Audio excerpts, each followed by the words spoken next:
Hello, and welcome to the Still to Be Determined podcast, the podcast that follows up on topics from the YouTube channel Undecided with Matt Farrell. I'm Sean Farrell. I'm the older brother. I am the writer. I am the question asker. And with me is Matt Farrell. Say hello, Matthew. Hello, Matthew. Before we get into the episode, just a few reminders of the different ways that you can support the podcast. There is, of course, just simply doing what you're doing right now, listening to the sound of my voice. There's also subscribing. There's liking. We're available wherever podcasts are found. We're also on YouTube. And you can support us directly by going to stilltbd.fm. You'll find a link on that page. That link takes you to a cookie jar, and you can throw some coins in it. Whether you throw coins at us or not, we support. We appreciate every form of support.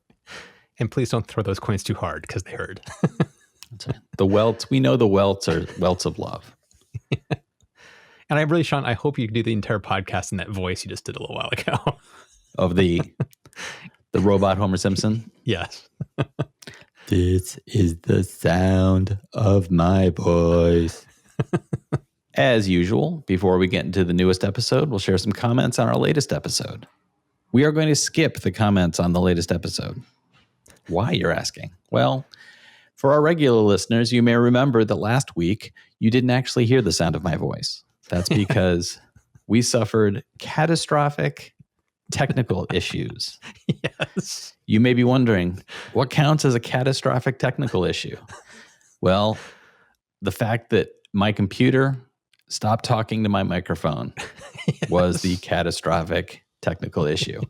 My computer basically said, "What?" to my microphone, and my microphone said nothing. As a result, we skipped over last week's episode. So today we're going to do quick hits on Matt's two most recent episodes. We will not be talking about just one amazing technical development, but two. What are those technical developments? Well, from 2 weeks ago, we had the episode, Does Space Mining Solve Our Resource Problem? ? That was on June 8th, 2021. And then we also have the episode, Can Underwater Turbines Work? ? It's always a question. Tidal Power Explained from June 15th, 2021. And on the Can Underwater Turbines Work, I like that one of your commenters jumped in and said, yes. To the point. Yes, they can. Yep. And then they added, but strangely, if you take them out of the water, they don't do a damn thing. He's not wrong. So this episode was one of yours that really struck the sci-fi nerd button on me pretty hard. Mm-hmm. Does space mining solve our resource problem? I think this is, to cut to the chase for me personally, short term, absolutely not. Yeah. But this is really one of those, this is a long term, like what will the world look like in 200 years sort of situation. Yeah. If you were able to go back to European nations that were trying to explore and find new trade routes, if you were able to go back to them in the 16th century and say, someday, here's where your shipping routes will exist, and here's the technology that will exist in order to get goods from one place to another. It would sound like fantasy.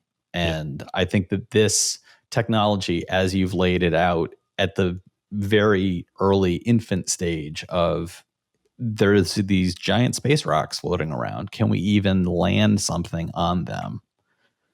We're in those baby steps, but it's really fascinating and captures the imagination in a really neat way. Yeah. And one of your commenters, Alaric Goldcoal, wrote, Elon, of course he's referring to Elon Musk, Elon has said no, but I think he's playing possum. People are going to shit when SpaceX lands a few meteorites mostly comprised of gold. Considering how much is out there, I doubt gold will maintain its price when the space mining begins.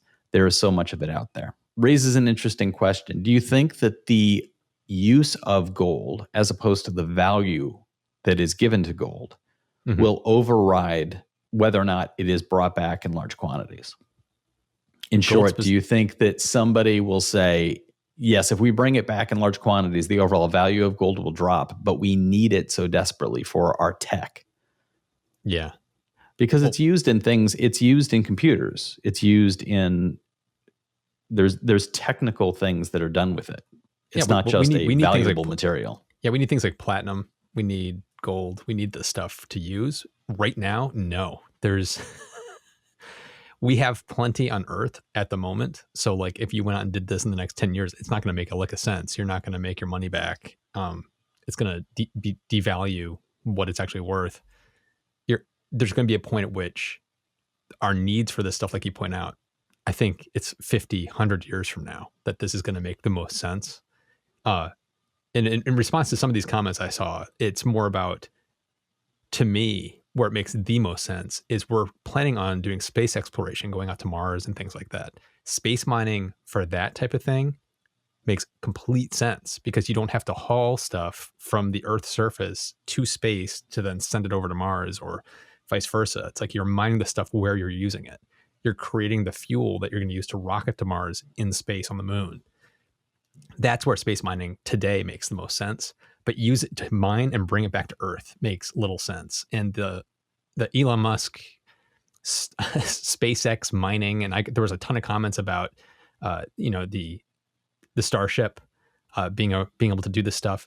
What people are forgetting is you're talking about bringing tons of this stuff back. You'd be loading a Starship up and having to land a rocket that weighs tons. It's like, it's not that it's impossible because they've proven they can do this, but there's the cost and the amount that thing can bring back and the loads it can carry. The cost is going to be huge. It's like, it just doesn't make sense today. And so I don't think he is playing possum. I think he's just like looking at the facts of today in his lifetime. This doesn't make sense. But I bet if you talk to him, what do you think about 100 years from now? His answer might be very different. Right. And that was one of my questions to you is, do you think this is our children's lifetime or do you think it's our grandchildren's lifetime that this technology will potentially actively be in place? I think you and I are going to start to see it in our lifetime, but I think it's going to be, we will be very bitter old men by the time it becomes a thing. But it's going to be the type of thing where it's like they're doing this to make fuel. If we're going to be bitter old men, you're saying this is going to happen next year because we're already bitter. We're already old. I am right there. Yeah. But yeah, it's definitely going to be in your son's lifetime. I see this as being a thing in the next 50 to 100 years. I don't know if that means bringing it back to Earth, but there is going to be space mining happening because there's too many companies that are racing after this. I know somebody that wants to start his own space mining company. So it's like, this is not a thing that people are just like a flight of fancy. There's people actually going to try to do this to make money. And so it's like the fact that so many people are trying it to me says it's going to happen sooner than you might think. But bringing it back to Earth is the giant question mark for me. I just don't see the value in bringing this stuff back to Earth. So that gigantic needle scratch our listeners may have heard was my brain when Matthew said he knows somebody who wants to start a space mining company. I know. Yeah. Was it a mic drop? It's like, I know somebody. It's I don't even know how to follow up on that. This is somebody who wants to put together a company that would license launch capacity they're putting together their business plan and they're trying to get seed money and they want to start a space company, space mining company. You heard it here first, folks. I'm going to go lie down for a moment. It just strikes me as such an odd thing. Of all the things that you could choose to do, it's like it's starting a business is hard enough. You know, like how many restaurants go out of business? It's like there's something like 70% of restaurants go out of business after the first 5 years. It's like I imagine the success rate of people who are trying to go into space mining. Because wouldn't it be crazy if the percentage of successful space mining companies was higher than a new restaurant? Exactly. I heard you wanted to start a new restaurant. I really have to try and dissuade you from doing that. Go into something that's a lot more viable, something with a better flow underneath it, like space mining. Yes. Yep. One of the things that came up about the need for these materials, these raw materials, and it's always a part of your channel talking about reusability, recycling. There is all the tech we use, there's all the tech we dispose of, and there is the materials that can we reharness what has been used? Can we find new sources for what we need?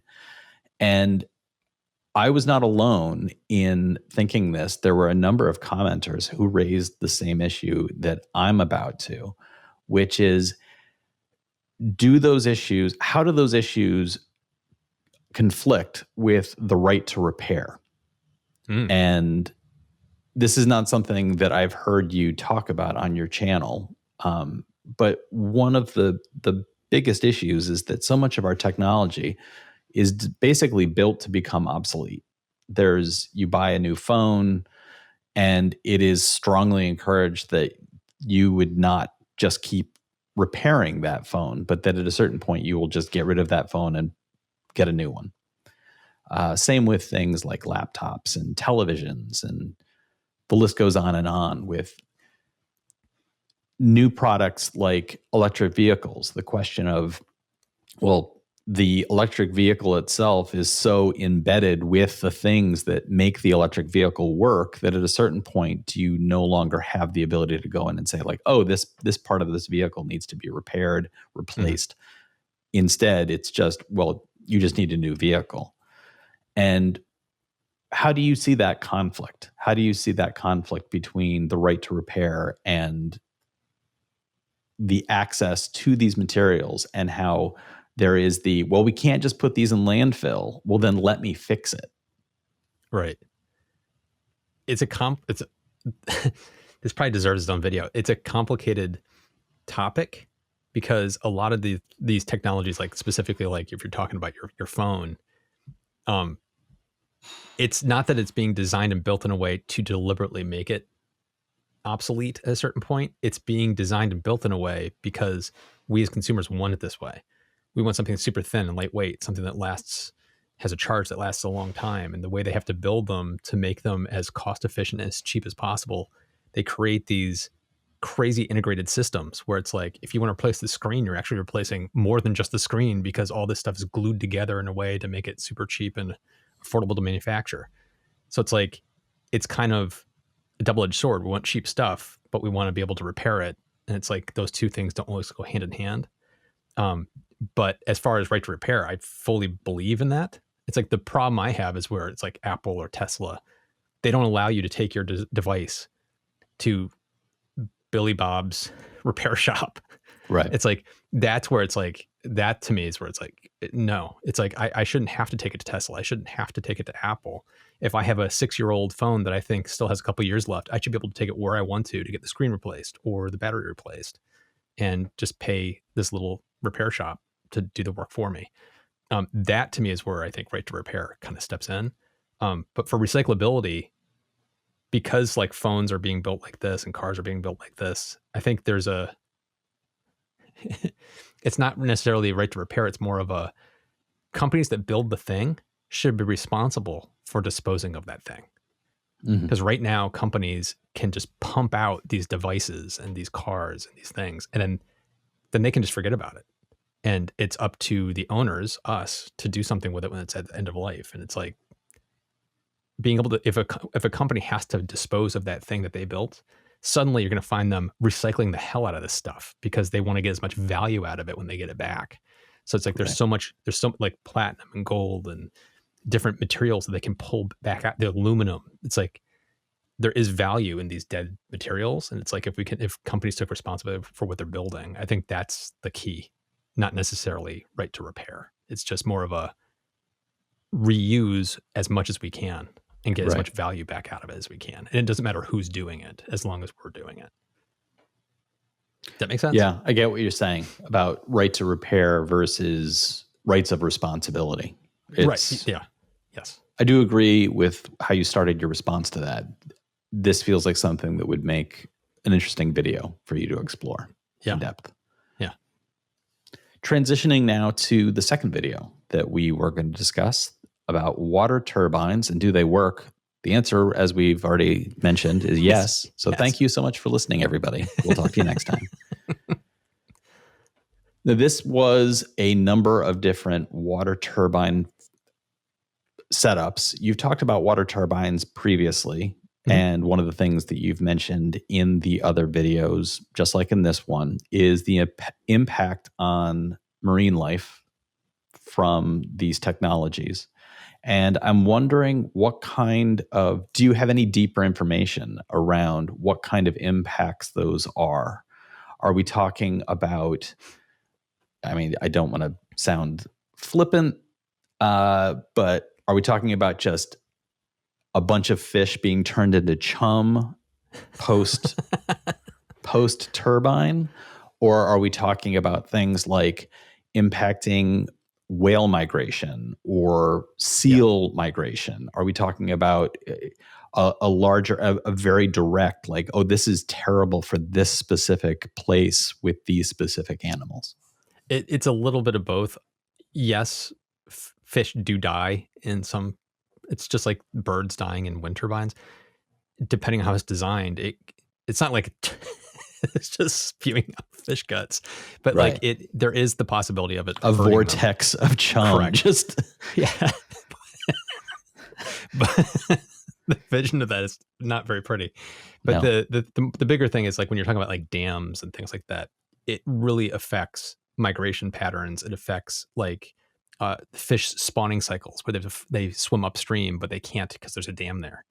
And then the whole idea that you can build these things called fish ladders, which typically don't work, where they can jump from pool to pool to work their way up. And guess what? Yeah. That doesn't work. Guess what? Fish don't have hands or feet. They can't climb a ladder. Well, it's like they build it this way so that, like the fish can jump up, but then the eel that also swims upstream, it can't jump. So it's like it can't get up the ladder. So it's like it has ramifications, and there's things like where there's like silt buildup outside of the dam that can actually cause major issues. It's like where you're diverting water, you're breaking down estuaries and things like that. So it's like there's just massive ramifications basically on spawning and repopulation of the sea life. I'm reminded of the story, we've talked about this before, where in Yellowstone National Park, they discovered that the reintroduction of wolves into Yellowstone changed the direction of a river, because the wolves came in and hunted certain animals that were overfeeding on the grass, which limited the insects, which affected the birds, which affected the pollination and the growth of new trees. Once all those steps took place and there were all these trees, beavers showed up, and the beaver dams redirected the river. So it's this series of, oh, wolves should be here because wolves used to be here. We should make sure the wolves are protected. And then years later, they're like, that river has changed its path. Yeah. So it sounds like you're talking about something similar, of like something as simple as like, it's very selective attention that humans can give to saying like the salmon, it's important to protect the salmon.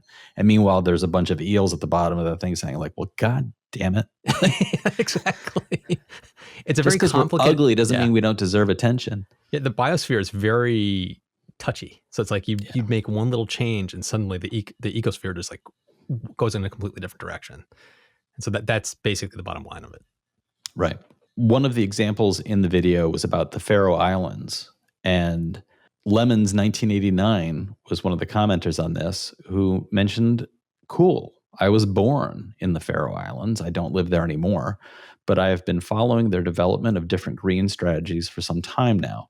They plan all land power production to come from renewables by 2030, which that's now only 9 years away. So that's an impressive vision. And I'm reminded of Iceland's power production, which is all geothermal.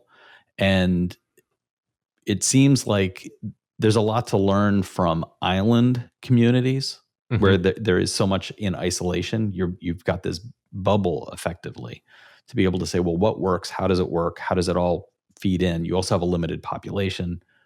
Do you know of any other places globally which are these pocket communities where they are successfully testing these new technologies? I would just focus on like the UK. There's a lot of stuff going on around the UK. Um, off of Scotland. There's a lot of stuff happening. Um, it's not islands, but like, if you're talking about like the Netherlands, Denmark, that kind of area, there's a lot of interesting things happening there too, where just like that, by 2030, they're completely going to be carbon neutral. They're not going to have any coal plants. I was actually just talking to somebody from the Netherlands yesterday, and he was talking about how there's no more coal plants at all. The only thing that's left in their country that burns coal is the steel factory. There's a massive steel factory. And he said the steel factory just announced they're switching to hydrogen. So in the next probably 5 years, no more coal is going to be in the Netherlands. So it's like there are definitely pockets of this that are happening. I would say more so around Europe and like UK area than anywhere else I've seen. It seems to be that's like one of the more progressive areas of the world right now. I'm curious, cool. Do you think that that's as a result of government action? Yes. Wow, there was no hesitation in that answer whatsoever. No. So here in the U.S., we'd be looking at local government action, and that raises the next comment that I wanted to point out, which is from Wilma Rolls, who wrote that OSU is the OSU. It's one of the companies you spoke of, I believe, in the video. Mm-hmm. That they're installing a wave energy system off the Oregon coast. I didn't know about that. And she suggested that you might want to check that out for a future video. Yeah, no, I didn't know about that. I'm going to check that out. There was another video suggestion, which came from Emily Theis, and I was actually thinking the same thing as I was watching your video. Interesting video, she wrote. You should make a video on investment. And it is one of those subjects that I think if you went through all of your previous videos and looked at all the different companies and just simply made a video about, are any of these publicly traded companies, without endorsing them as potential investments? It's just an interesting idea. You are not a financial advisor, but it is an interesting question because you will talk about these things. And this one in particular, you mentioned the vision for the tidal power production is seen as a growth industry. And I think it's important for people to remember that if they are interested in supporting this directly in a way, it's also an opportunity for them to step into that market potentially. And obviously, you are not a financial advisor. You should not be seen as endorsing any of these things, and any losses that might be incurred are not your responsibility. However, I do think it's an interesting subject. I find it interesting that you bring that up, and they brought it up as well, is because that's part of the reason I talk about the numbers, the actual, because money sadly makes the world go round. And it's like, if you can make money, companies are going to go after it. And that's part of the reason I always talk about levelized cost of energy and like the CAGR, like what's the percentage growth of these businesses. That's why I always bring it up. And then there's the subtle hint that I'm trying to drop of, if you're interested in making a difference in the world and you want to invest money, look at this. That's why I'm bringing that up. It's without me explicitly saying it. I am trying to convey there's so much growth opportunity around renewable energy and sustainability, because that's where things are going. And you can basically get on the ground floor on a lot of different businesses. I don't talk about if this business specifically is publicly traded or not or whatever, but I'm trying to drop hints that if you're interested in this, you can kind of do your own research and get into it. And part of the reason for that is I am not a financial advisor, so do not take what I'm saying as advice. But there's so many interesting companies and interesting things happening out there that you could invest in. There's also a final comment that I wanted to share from Old Retired Dude. The best username ever. And Dude, if you're listening, you said that of yourself. We didn't call you that. Dude writes, all the numbers look to be new installation. What will they look like after exposure to the ocean environment, attached sea life, collisions with sea life, collisions with ocean pollution, etc.? It's a good question. And this is a good question across the board for all the technologies you talk about, which once they are in the world then has an impact on them. And that is also true of any energy production or new tech that is introduced into the world. I was thinking of things like oil spills. That is the energy production using petroleum impacting with the world, and there is a cost there. There is a definite downside environmentally, but also financially. And I saw a picture recently of a wind turbine in Texas that had been caught by a tornado.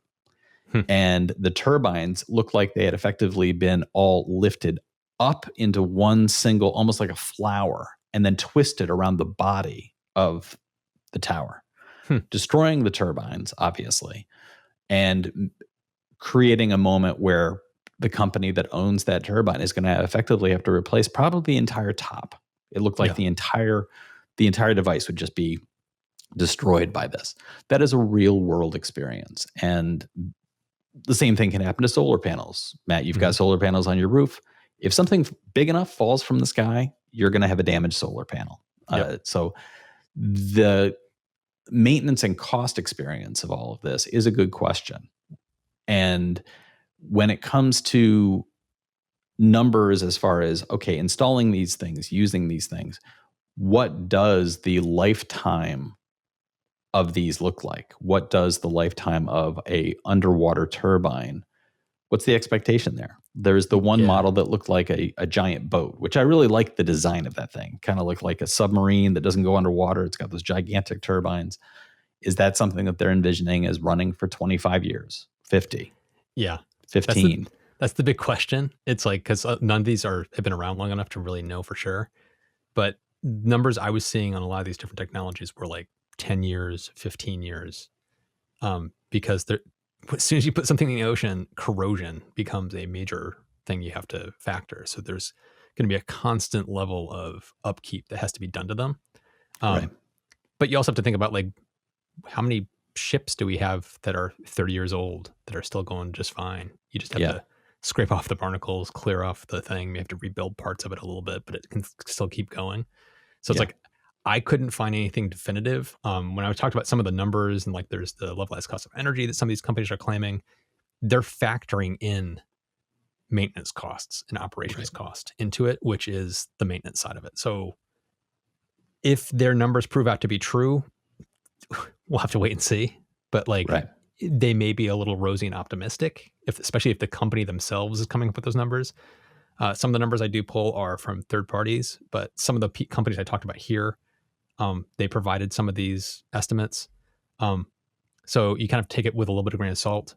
I would say it's going to remain to be seen, but it looked like it was like a 10, 15 year time frame kind of a thing, which is definitely shorter than like a wind turbine, which might have a 20 to 25 year life. So, yeah.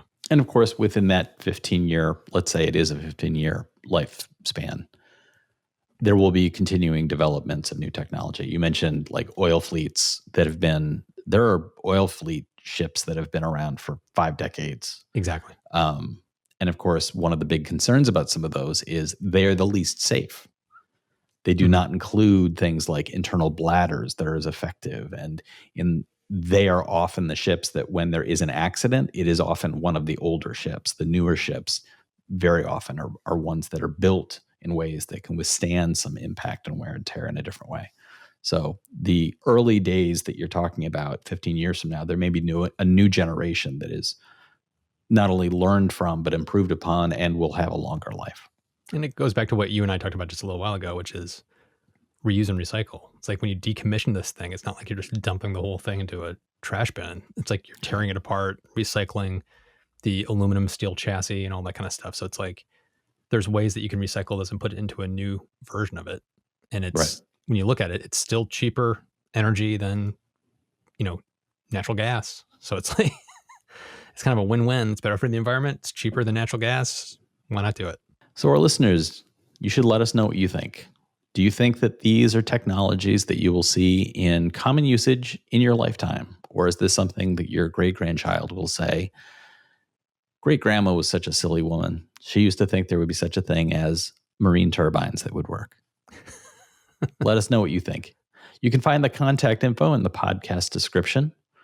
You can also just drop a comment on YouTube right below this video where you get to see our smiling faces. Wherever you find us, either podcasting or YouTubing, please do subscribe.